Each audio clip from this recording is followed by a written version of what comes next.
antes de mais nada, eu sempre acreditei e continuo acreditando que antes de mais nada a pessoa tem que ter um sonho. Ela tem que ter um objetivo na vida. E eu sempre tive o objetivo de crescer. Crescer profissionalmente, crescer financeiramente. Então, esse é o primeiro passo. A partir daí vem o trabalho. Uma vontade sem tu exercer nada a favor dela é só uma vontade. E aí, cara, talvez o maior legado que o meu pai tenha me dado foi trabalha. Cara, trabalha. Tanto é que eu uso muito isso na imobiliária. A coisa tá ruim? Trabalha. Tá bom? Trabalha. Trabalha para manter, trabalha para melhorar. E aí, seguindo essa linha, cara, eu me lembro quando eu tinha 6, 7, 8 anos de idade, nós vivimos um período bem econômico muito difícil no país.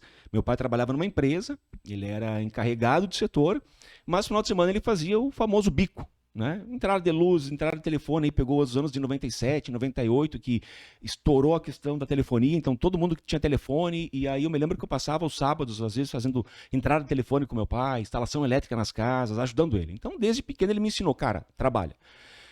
Cara, quando eu tinha 12 anos de idade, eu disse, cara, preciso ter meu dinheiro. E aí, 12 anos. 12 anos de idade, fui vender picolé. Olha que legal. A minha condição me permitia, eu não fazia aquilo por uma necessidade de trazer renda para a família, mas era uma necessidade minha. Eu queria ter meu próprio dinheiro. E fui vender picolé. Dos 12 aos 14 anos eu vendia picolé.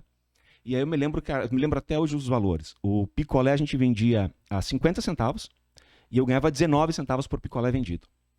De segunda a sexta eu tinha uma renda de R$10 diária e final de semana eu chegava aí a 14, 15. Então eu tinha muitas vezes uma renda maior do que quem trabalhava numa empresa vendendo picolé. Quando eu completo 14 anos, eu entro no Senai. Pelo Senai, eu vou para a empresa que meu pai trabalhava, que era a Comil. E vou puxar na fábrica, puxar peça. Meu primeiro trabalho foi puxando peça, abastecendo a linha de produção.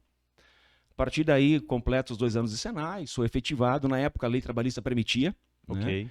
E Você entrou como menor aprendiz? Como menor aprendiz, exato. E aí, com 16 anos, fui efetivado. Mesmo sendo de menor, como eu entrei através do Senai, eu passei a trabalhar o dia todo. Né? Ok. Carteira assinada, tudo certinho, bonitinho. Trabalhava durante o dia, à noite, estudava. E aí, cara, a empresa que eu comecei a trabalhar, ela sempre apostou muito nos funcionários. E eu me dediquei ao máximo, fui ganhando oportunidades, fui galgando o meu espaço dentro da empresa. Recebi o convite, quando essa empresa montou um outro segmento, para trabalhar nesse novo segmento.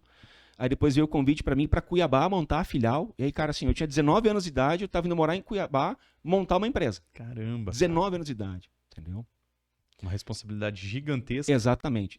Foi um supervisor, na época, dessa empresa que eu trabalhava, que era a Comil, né? Então foi lá para ele cuidar toda a parte burocrática, mas a parte técnica quem conhecia era eu. Então quem tinha que treinar o pessoal, desenvolver os métodos de trabalho, estava na minha responsabilidade, um guri de 19 anos. Nossa.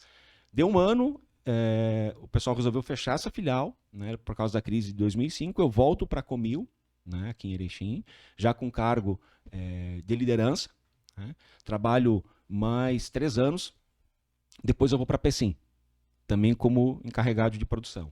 Da Pecim surge a oportunidade para mim ir para a Aurora. Né? Okay. A gente está falando aqui só de indústria. Só indústria, somente indústria. Eu fui para a Aurora como encarregado de manutenção.